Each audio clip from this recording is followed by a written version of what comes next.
outbreaks last year alone.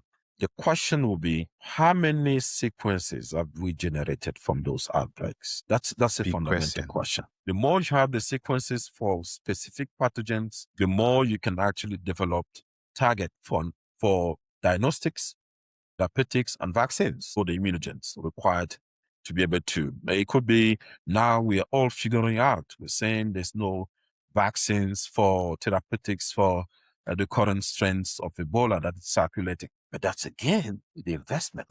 Welcome to Inside Diagnostics, where laboratory science meets real-world impact. I'm your host, Anafi Mataka. This is a space for conversations on the ideas, the systems, and leadership shaping the future of diagnostics and global health. From policy to implementation, we explore what it takes to turn strategy into impact. COVID-19 exposed gaps in how the world detects, responds to, and manages outbreaks. But several years later, an important question still remains.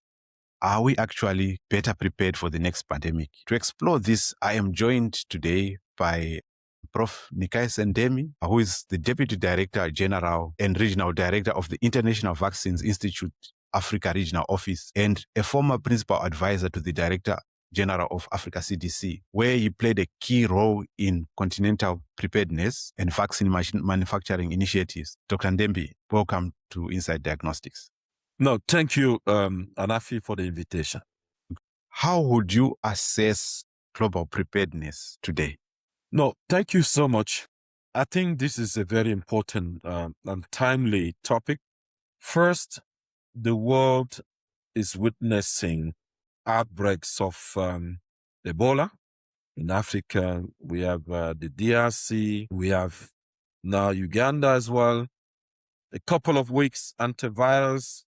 So the fundamental question which you're raising is around pandemic preparedness on its own.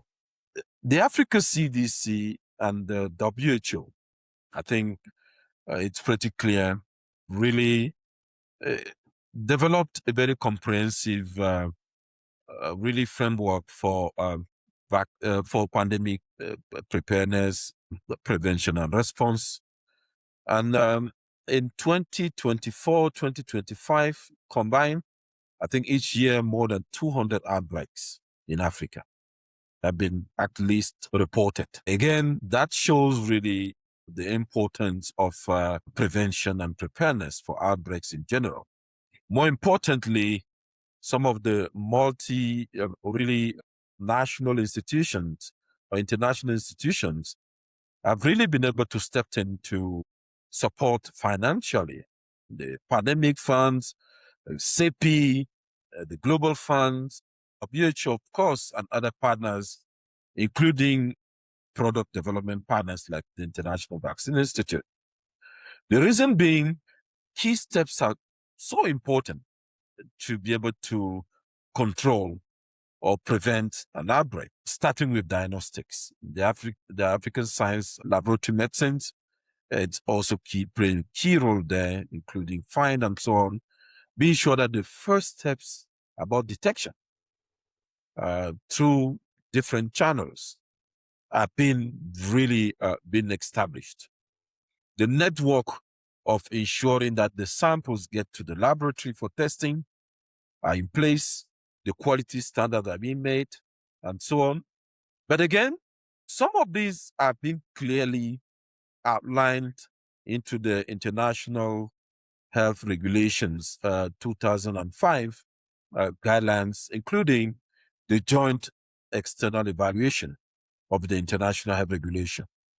So several modules really from regulations, from really establishing those labs for surveillance, and now genomic surveillance, cross-border surveillance, and be sure that also community engagement and other components have been critically looked at.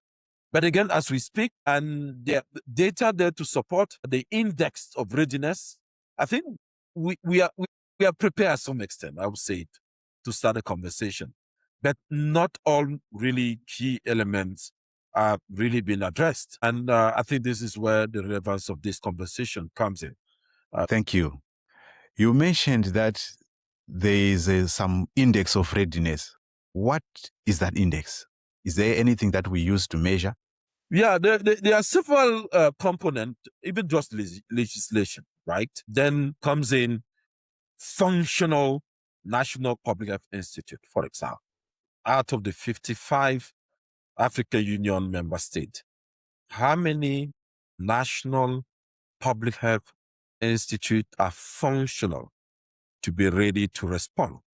And it was one of the points in what we call the new public health order, being sure that we have fully functional national public health institute ready to respond to outbreaks. And it's important. We should not be really being surprised by those outbreaks because even in terms of prioritization of some of those, we know the recurrence and occurrence of these really emerging and re-emerging infectious diseases. Dengue, Ebola, chikungunya, Marburg. I think that brings in some certain level of preparedness. Then the lab capability, been able to deploy some of those diagnostic tools, point of care, PCR, for diagnostics and so on, linking even just public health, really primary healthcare centers to those laboratories for testing, and being sure as well that the port of entry are ready to be able to support the readiness in terms of medical countermeasures as well. I think that's something very important. Once an outbreak has been declared, do we have the preventive measures in place, the PPEs? Do you have the drugs in terms of therapeutics, vaccines to break the chain of transmission? So all those factors are so important. Even the deployment of epidemiologists to be able to respond, risk communication and community engagement, being sure that our populations are ready when those outbreaks have been declared. I think these are the fundamental issues, in addition to really financing, being sure that the resources have been really made available for deployment of the team to cover all those key and fundamental components or pillars of pandemic prevention, preparedness, and response. Excellent. Yeah, that's super interesting to know that there are some of these pillars you mentioned, NPHLs, lab capability, and the ability to respond. And I'm thinking of this matrix, I think it was developed by Resolve to Save Lives, now adopted by WHO 717, where they are talking about the ability to detect, to respond. Would you say this is the matrix that we should be able to use against as a way of sort of just comparing across readiness? No, that's a fantastic tool on metrics. In addition, globally to the CP 100 days mission, because a lot comes in. Because even within the context of pandemic preparedness, we need to build in research, be sure clinical trials and research, really social anthropology findings that's important. Some of those, Anafi, some of those outbreaks, we've been dealing with some like Ebola. You can look at it, the sequence, the frequency, quite often from what we've seen from Uganda, usually around the same season. Some of those we need to understand the social anthropological component behind those ones, building in to be able to adapt, and then the response to be able to provide really accurate response or more efficient way of responding to building that resilience that we want to see in each of those outbreaks. But my point usually here is that we should be able to build from each of those outbreaks. The infrastructure, the investment during COVID-19, how do we leverage on those investments to be able to really build robust systems? I say systems here to be able to really get more ready for future pandemic. This is important. The investment through the genomic surveillance, the next generation sequencing, the effort that the African Society for Lab Medicine put in into trainings, capacity, human capital development, structure, ensuring that primary healthcare centers are equipped to be able to detect some of those outbreaks. Because these outbreaks of the pandemic will start at community and also ends at community level. Make sure that all these at primary healthcare really centers level things have been addressed. I think that's, in my views, the way we can better really be ready for future pandemic. Of course, in addition to other really policies, guidance, and documents that have been issued by the African CDC, WHO as well.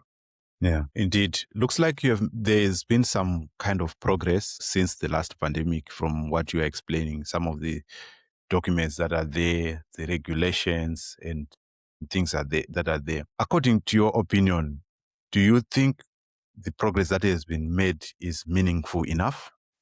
This is a very, very important question. First and foremost, as a continent, there are a couple of steps that we need to address. The prioritization, disease prioritization, it's important. And what does that mean? We are in disease prioritization. Yes, we are in an environment where global warming, economic, climate change, deforestation, and so on happening. The occurrence and recurrence of outbreaks are getting closer and closer.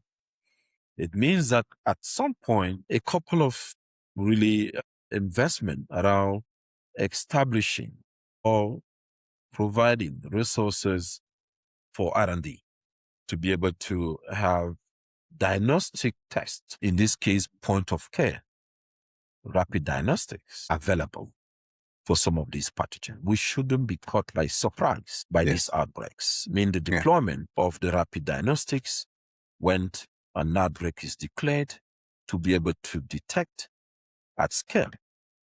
Because every single day, if we are not measuring the magnitude of the problem in terms of the positivity rate within the community, it means that the virus is spreading. If the virus is spreading, we need to trace, track, and be sure we stop the spread through really the measures that we all know, therapeutics and vaccines to break the chain of transmission. Means that number one, ensuring that during peacetime, there's an investment for research, science, and innovation to be able to drive in really the development of medical countermeasures. So during COVID, when COVID struck, I think you all know no single country had the diagnostic or capability to diagnose COVID-19. And it was quite interesting that Senegal and South Africa in few months were able to develop acquire the capability to do so. In less than 8 months, 55 African Union member states were able to do so to detect or diagnose SARS-CoV-2. So that same approach should be actually been sustained during peacetime. This is Ebola now. It could be dengue. We should be able to get those medical countermeasures ready. It could be stockpiling of vaccines. It could be cholera. We know exactly some are seasonal. Get the stockpile ready closer to the centers where these or the epicenters where these outbreaks are frequently happening. So those lessons from COVID, leveraging on infrastructure and investment could actually enable us to be able to really respond pretty fast and efficiently.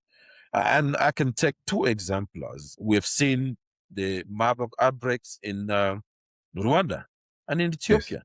They were successfully, I think, the successful response from the government and then building on the experience of COVID-19. I think this is the kind of lessons we really want to share across board with our member state as part of that those lessons. It is very encouraging to learn that we are using those experiences from the past to respond to future ones. And I think those are classic examples. And you mentioned point of care, which is critical, like you mentioned, during COVID and even during the current Ebola outbreak with the new strain Bundi in DRC and Uganda. Again, not many are available. What do we need to do? What are the biggest failures in diagnostics when it comes to pandemic? No. This is again what we are now looking into what we call really integrated product development. And based on your previous question, which is again very relevant and sequential, it's if you agree with me, 200 outbreaks last year alone. The question will be, how many sequences have we generated from those outbreaks? That's a Big fundamental question. Big question. When we establish that, you and myself, the more you have the sequences for specific pathogens, the more you can actually develop target for diagnostics, therapeutics, and vaccines. So the immunogens required to be able to. It could be now we are all figuring out. We're saying there's no vaccines for therapeutics for the current strains of Ebola that is circulating. But that's again the investment. How do we leverage on the next generations and the technology that we've acquired during COVID to expand sequencing across the continent, genomic sequencing? So that's part of what PGI, the Africa CDC, has been doing, and other partners have been doing over time. But again, we shouldn't stop there. We should move into translational research. The sequences can then lead to really development of diagnostic or tools. As I've said earlier, we can actually be able to predict, very well, artificial intelligence in few years and so on, how the frequency of those adverts. So again, when those pipelines through that prioritization are made available, the developers can actually find a way based on the market shaping and demand intelligence, the viability, help the market to develop the prototype for some of those really pathogens, and then set aside, be ready to be deployed. You know very well also that without detection, it's quite challenging to start treating or prevent. So I think it's a combination of those three tools that we need to have in the toolbox for pandemic response. But again, this is a strong call for the ratifications of the pandemic agreement by member state. But that's again very important, because we go in the world where we're all prepared to be able to respond to some of those major challenges. But again, my point here, investment into research and development to advance the development of diagnostic tools for therapeutics and then vaccines that can actually enable us to be more ready, and which comes into sharing data, samples across board to be able to advance this agenda. Yeah, that's an important point. Investment in all this, in preparedness. Is this really happening, or are we still reacting? Yeah, I would say we are reacting. If you look at the index in terms of investment into R&D, gross really domestic investment into R&D, we're still at less than 0.5% of Africa GDP into R&D. Less than 1% or 5%. The global Ideally, index is about what should we? Yes. 2.2%. It means that we should now really proactively investing into R&D to be able to address those ones. There are scientists across the continent ready to really advance this agenda. The little they need is really, really financing to be able to do that. So very few have reached that target 1%. I think we really need to domestic resource mobilization, and also really building good investment case to be able to fund those really prototype to advance them and get them ready, or the investigational product ready to be able to respond to some of those outbreaks. So my short answer to you, yes, we need to allocate more resources for R&D. That means that it could be international resources, but again, domestic resources through either the private sector, academia, to advance this agenda. That's great. Investing in R&D, financing. In addition to those, what else needs to shift for preparedness to move instead of waiting to react? There are several components, and then we talked already about R&D. Well, we talked about also, I think, involvement of our community into clinical trials, for example. And as I've said, it should be part of a response. Very good understanding of social behavioral really component across the community. So once we have it, the clear communication, main risk communication and community engagement. So once we have those components, the medical countermeasure we mentioned about it earlier, mean that you treat, diagnostics, therapeutics, vaccines. Then again, something that we are not quite often mentioning, being sure that we have really our institutions, I think, work together. Means Minister of Health, Minister of Water, Hygiene and Sanitation. So being sure that all those institutions are all working together to be able to address some of those issues at community level, for example. That could be one way of addressing, because the pillars are there. We all know them. You need to strengthen your surveillance, obviously. Yes. To strengthen your surveillance, you have to identify those cases. But if the cases, you need the tools. You need the diagnostic tools. Then, obviously, you need to, if that's the case, isolation. It comes in with resources, psychosocial component to actually even just be sure we provide basics to those in isolation. Once you have that, how do we advance science? Means enrolling those participants within the community into some of those clinical trials. That culture is important, because we have been actually saying Africa is involved. I mean, less than 5% of clinical trials are happening on the continent, but these are opportunities to contribute to the science for public good. And that's the way we can get some of these products or vaccines move into phase 2, phase 3. And that subsequently can be used into those really built into those responses across the continent. So it's all a system that comes in all key pillars: community engagement, surveillance, lab, financing, research and development.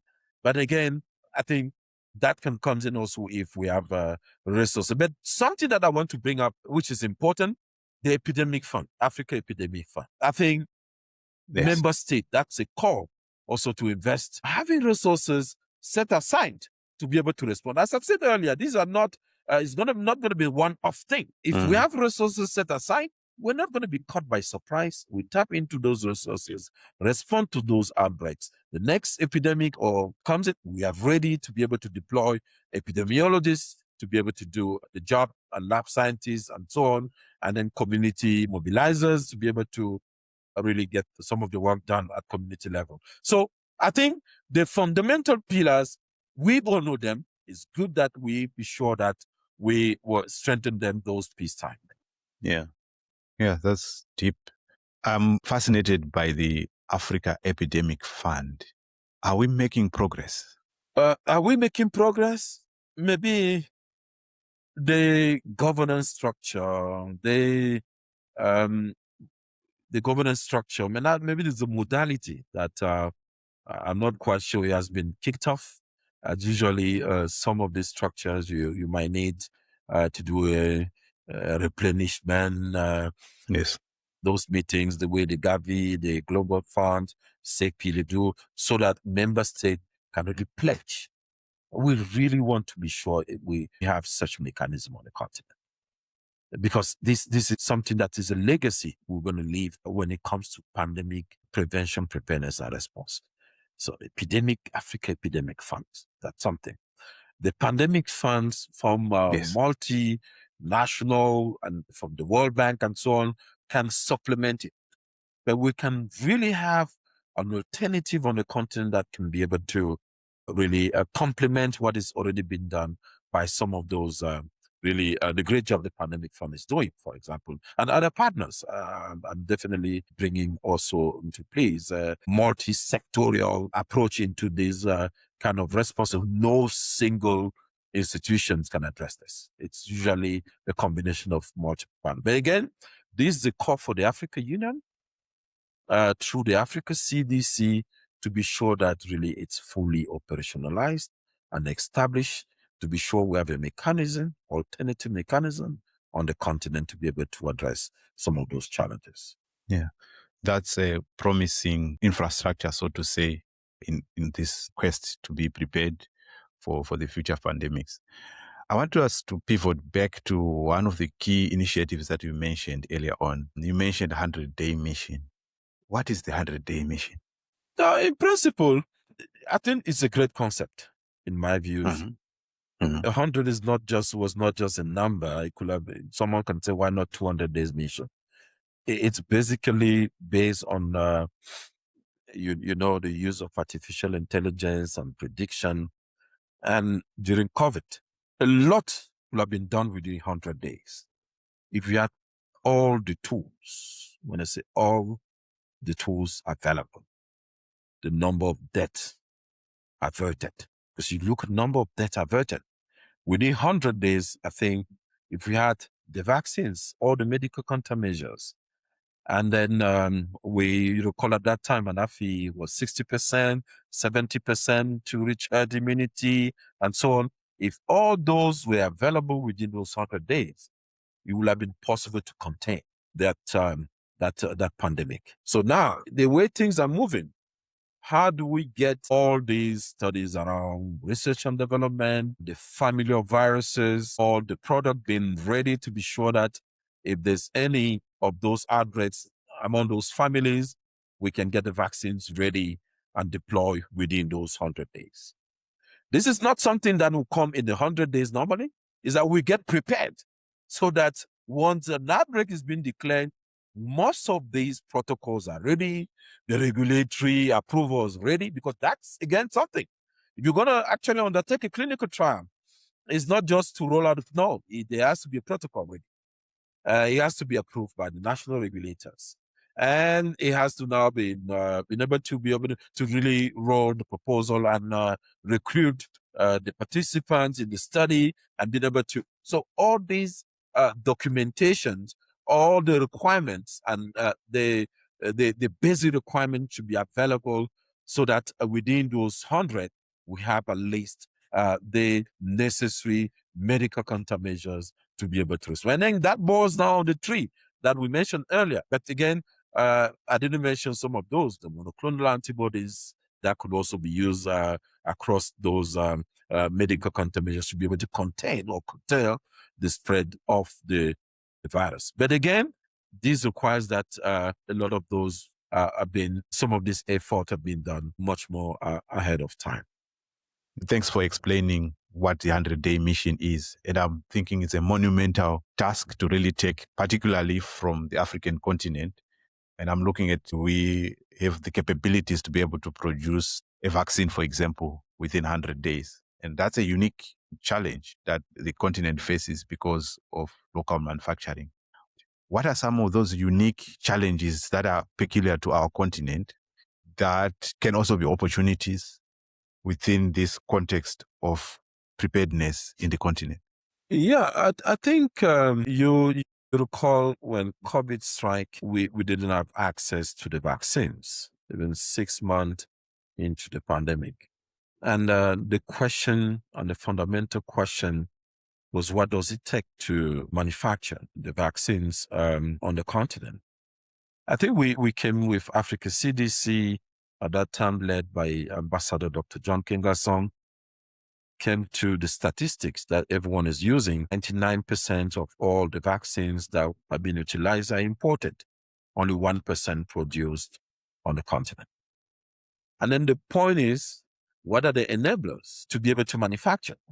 If you look at the market in terms of the vaccines being procured for the continent, these are billions of US dollars every single year for routine immunization, for outbreaks, and so on.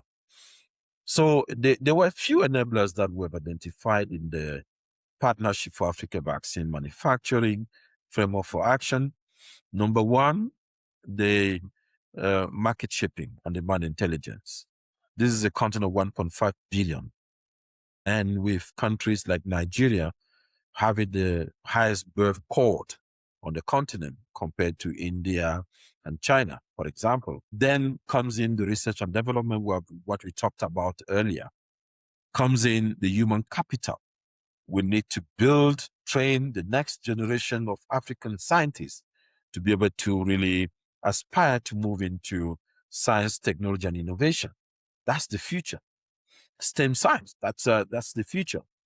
Then comes in the regulatory environment. During COVID, we had about two NRAs that achieved maturity level 3 using the WHO benchmarking tools. Now we have 9. I think this is a significant progress over time. Because regulatory system is going to be important. If you want to look into really in terms of economic gain, investing into local manufacturing, into R&D, it's going to be very important for the continent. So then comes in the component on IP and tech transfer required to be able to drive this, either for diagnostic, therapeutics, or vaccines. When you do it, you have now infrastructure development, but with coordination. If that's coordinated through the African Union, the Africa CDC, and other agencies with support of partners like the International Vaccine Institute, WHO, and others, this can enable really move this agenda forward. These are opportunities. So turning investment into R&D, into really economic growth. That's so important. And then we're not going to be dependent when those outbreaks have been declared, because the medical countermeasure is going to be there. So as we speak, there are about 25 Africa vaccine manufacturers. That's just for vaccine. There are about 500 for therapeutics, a handful for diagnostics as well. But the point here is that very few of them really achieve really that level of maturity. There are about 5 ready tech transfer in a very good regulatory environment. Some will require that we connect, and the IVI is doing so. By the way, IVI is supporting BioVac for the second drug substance on the continent for cholera, the cholera vaccine, OCV. We're also working with Afrigen in South Africa on the Rift Valley fever vaccine and several other vaccines, chikungunya, and so on. But again, the impact on economic growth, that's going to be substantive over time. That's that saving, that brain gain, that brain really reverse brain drain by training, by really being sure that we have a robust R&D ecosystem is absolutely valuable for the continent and going to save really resources for the entire continent. Those are opportunities, and I think some of those are not really measurable. The fact that you build a research and development ecosystem, you attract young African scientists from the diaspora back home to support the ecosystem, it's so valuable and so important for the continent. Yeah, massive opportunities indeed. As I'm looking at the discussion that we are having here, I see a lot of connections here.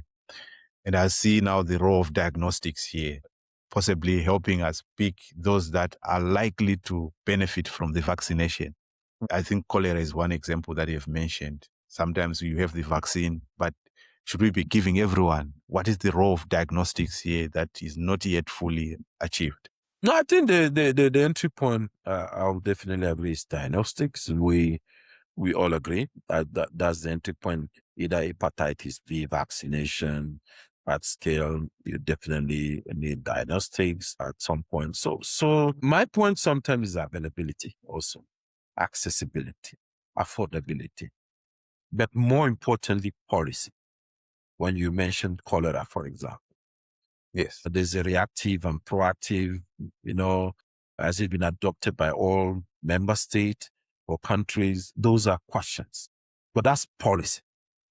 Because policy can shape product development.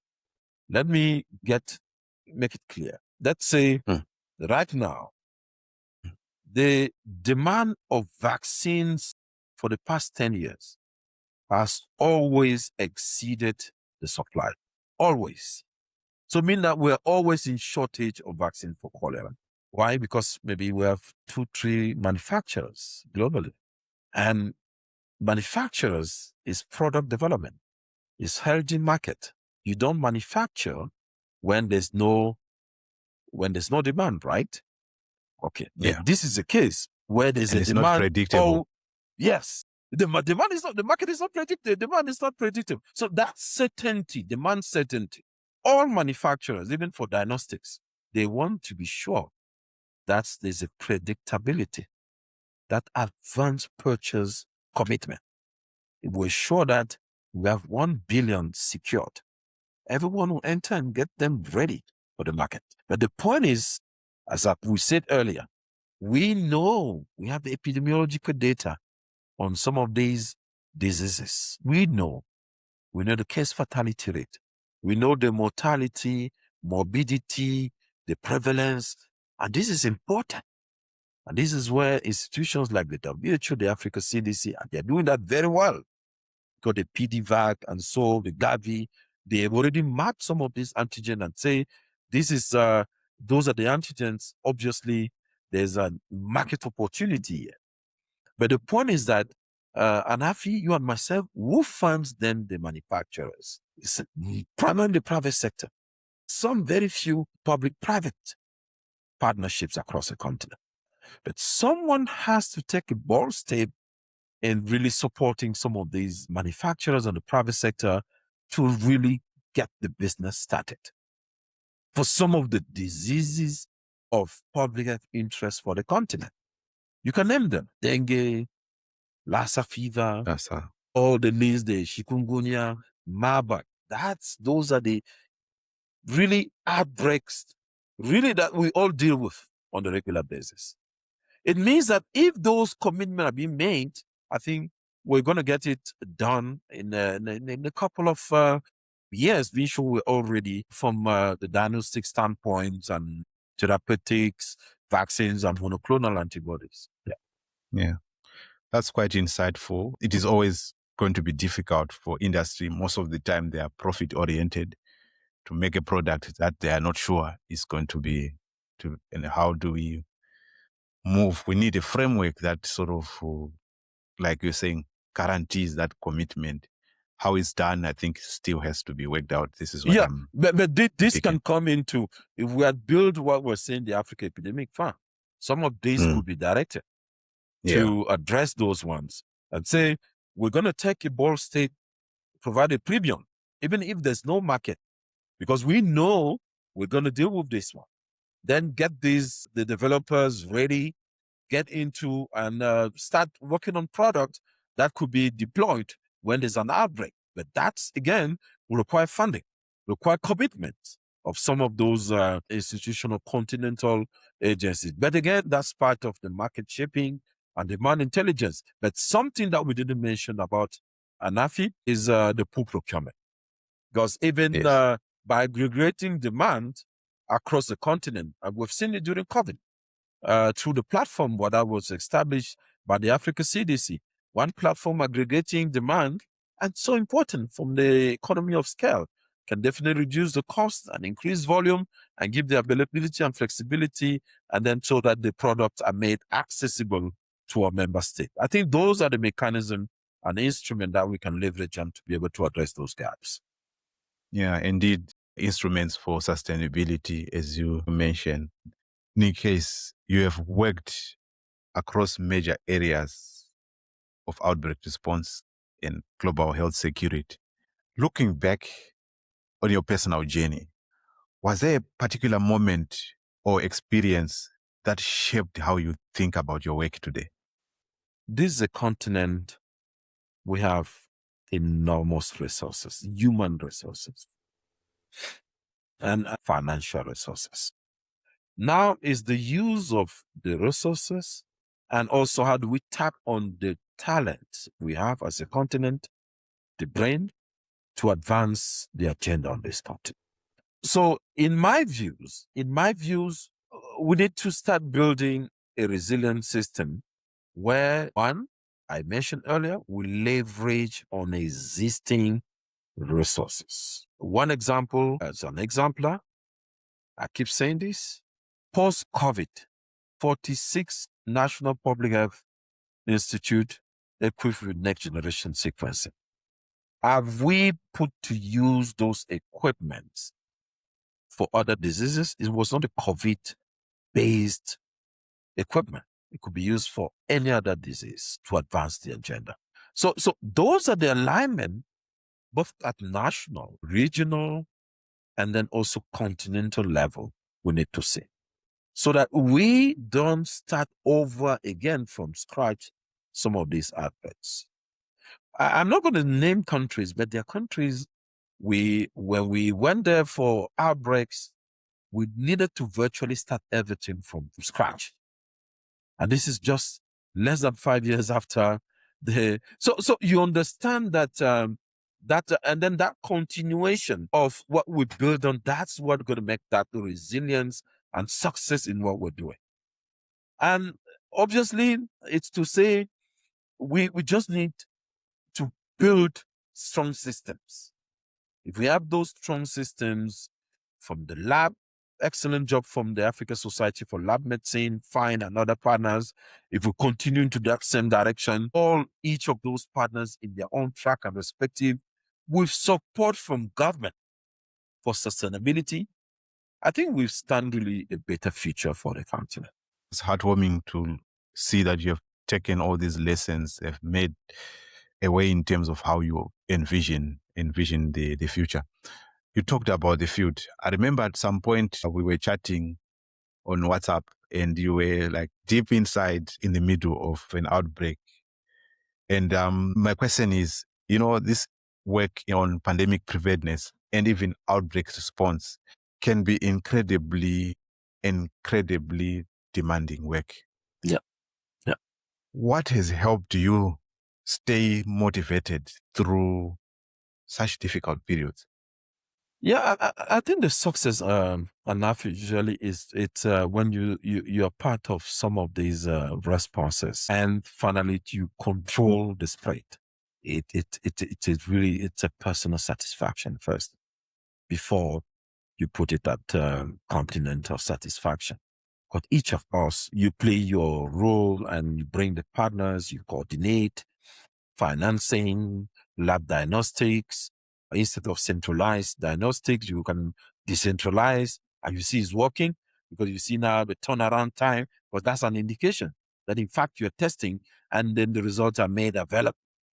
I think those are the things that you see personally. You really have a personal satisfaction. Some of the countries, when we started really implementing as part of the continental IMST, the turnaround time could have been like months or two. And the easiest thing was, why does it take that a month, given the equipments we know that have been deployed during COVID that we can leverage to decentralize? What does it require to bring additional infrastructure? Because you know very well, we said it, if you don't detect on time, the virus is spreading within the community. That's the key point. So when we actually started in some, it was the first thing was, let's decentralize the whole testing strategy here.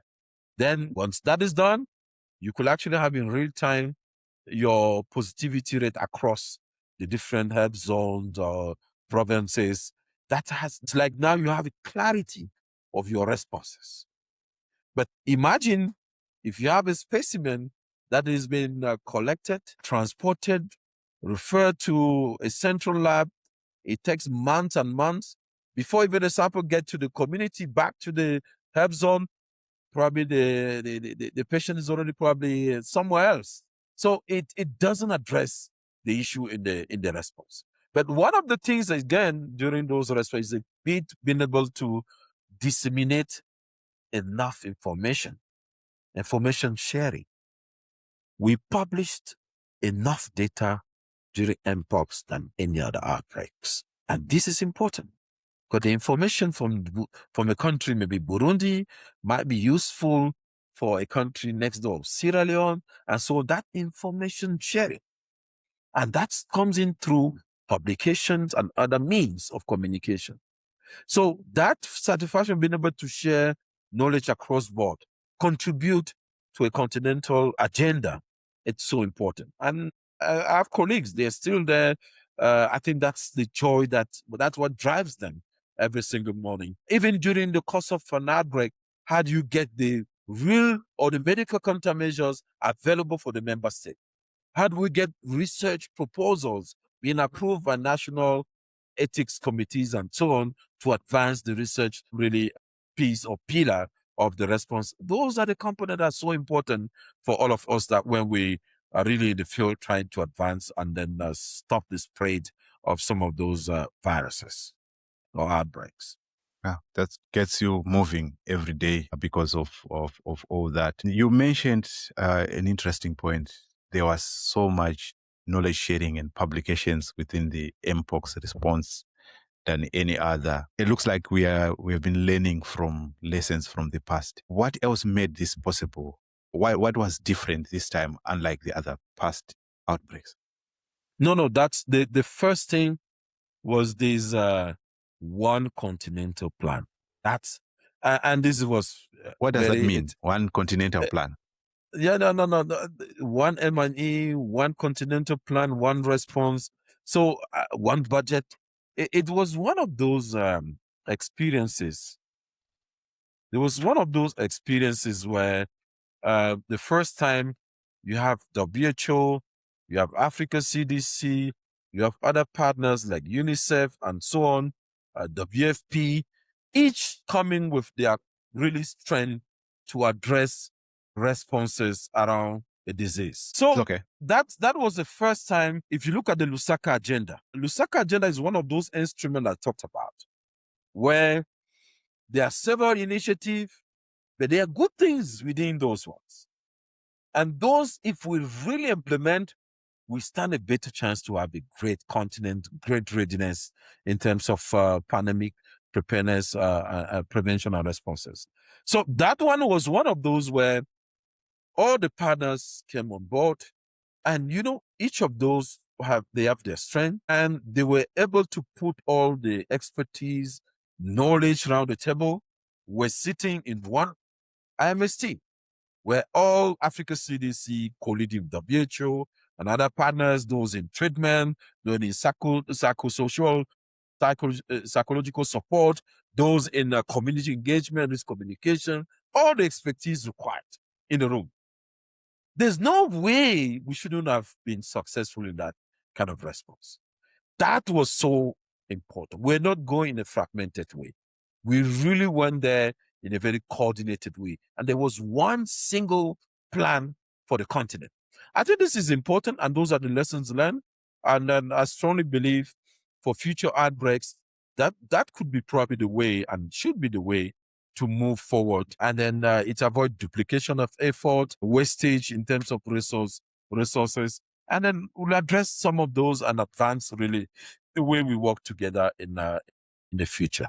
Yeah, that's a classic blueprint indeed. As we move towards the end, you mentioned one important point about the young and the youth getting into science, technology, STEM. What gives you optimism when you look at the next generation of scientists and public health leaders? So Anafi, this is one of the honest point that I really want to be sure is very clear. First, let me start with Korea, because now we've been really looking at with doing Korea deep as dive. in North As and an South example. Korea. Okay. South Korea, a deep dive. Yes. South Korea 20 years ago was only manufacturing 10% of their product with vaccines, diagnostics, therapeutics for the local need. 5%. 5. And one of those lessons is actually what we're trying to discuss now. How do we use the challenges and as opportunities to build on? And then Churchill said, never let a crisis go to waste. A crisis is an opportunity to build on. So from there, the 5%, they made some transformation, really transformational changes. First, education. How do you reshape the curricula in our universities to make it more attractive for science, technology, and innovation? I'm not quite sure, Nafi, that what we are lecturing now is gearing towards industrialization.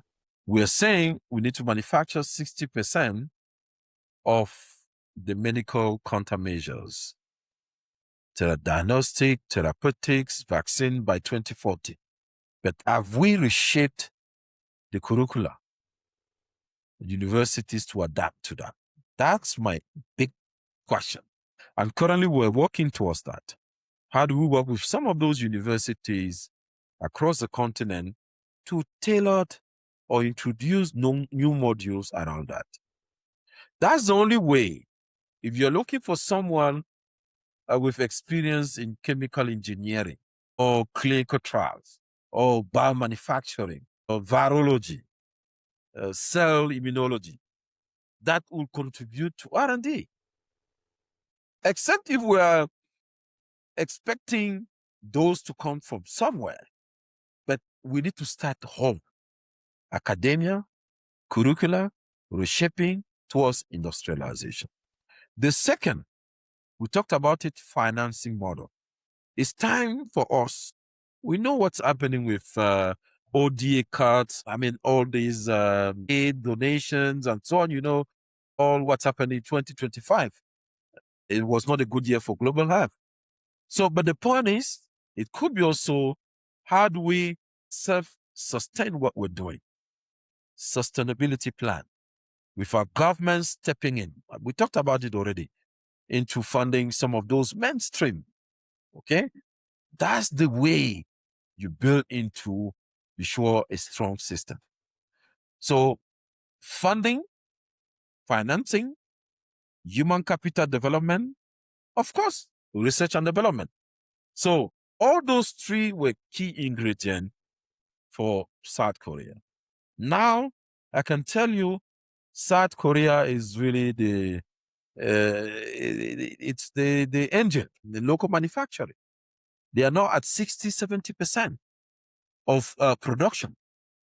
Corona vaccines manufactured in South Korea. But the point is that until you have a business model, a clear path towards industrialization, how do we fund it? It could be through partnership, but really strong component on domestic resource mobilization. I think it's the way and the future for the continent. And this is a continent, Anafi, or where we have more than 60% of our population youth. So it means that there's a future here. And we have the moral obligation to really stimulate, make those fields attractive, for them to really support being the backbone of what the continent is aspiring to be. That's in my views, in a nutshell, how we can leverage on this young population, changing, really reshaping the curricula within the academia to be able to really get things moving. So it's going to be really a shame if we don't train our students and masters in virology into multiplexing or real-time PCR. These are technologies that have been there for 20 years. But I'm not sure, are we lecturing them? Or even if it's just didactics, hands-on, to be able to keep at pace and make sure that they can support the industry. Maybe I just have one more question for you. If a young scientist or laboratory professional is listening to this conversation today and wondering whether they are able to make an impact, as parting words, what would you want them to know? No, first, what I want them to know, okay, there's a motivation, a drive that each of those young lab scientists, that should drive them. What drives the young scientists is important. Once that motivation is there, as I mentioned earlier, and throughout this conversation with you, Anafi, there's a lot to do on this continent. And being sure that there's a clear path.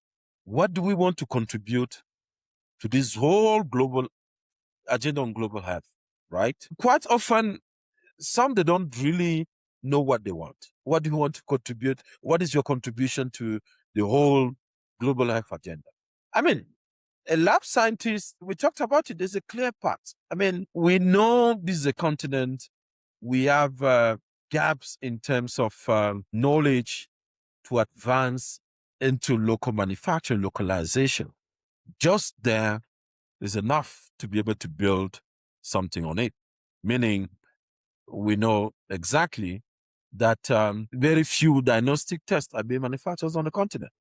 We know, obviously, that will require that there's a minimal capital to be able to move that agenda forward. But the question, you and myself and Nafi, we've seen it a couple of days, a young African with multiplex of different diseases being prototyped. These are Africans. They just think through. In an area of syndemic, you have malaria, you have hepatitis, you have syphilis, and it's not easy at the primary healthcare center to get all those diagnostics tests available. Someone has to think through that the multiplexing, and that is innovative on its own in a resource-limited setting, like most of our rural PHCs, to get those done. So the point is being innovative and fit into already crowded space, but making that difference. But it has to require a little bit of sacrifice, hard working. You know very well.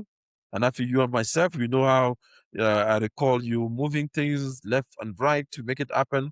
That's the way we get things done on the continent. But again, really resilience, really being focused in what is being expected from the scientists and being innovative. That's my strong, and leverage on the network that exists in Korea on the continent to advance is they are all dreams, if we can say it. Prof, thanks. Thank you once again for such a thoughtful and important conversation. Actually enjoyed speaking to you today. One of the clearest messages that is coming from this discussion is that preparedness is not a temporary activity. It is that continuous system strengthening, strong diagnostics, as you've mentioned, systems, the leadership, the policy, the workforce, and I'm glad you mentioned what the youth need to do to make this right. The regional collaboration, that one health, one continental approach, one plan, all of those play a critical role in determining how we effectively as countries can respond to outbreaks when they emerge. And perhaps most importantly, preparedness cannot begin during a crisis. It has to exist before the threat arrives. Yes. Thank you for listening to Inside Diagnostics. If you enjoyed this conversation, please subscribe, share the episode, and join us as we continue to explore the systems, the ideas shaping the future of diagnostics. Until next time, stay curious, stay committed, because in the end, systems don't implement themselves, but people do. Thank you so much, Anafi.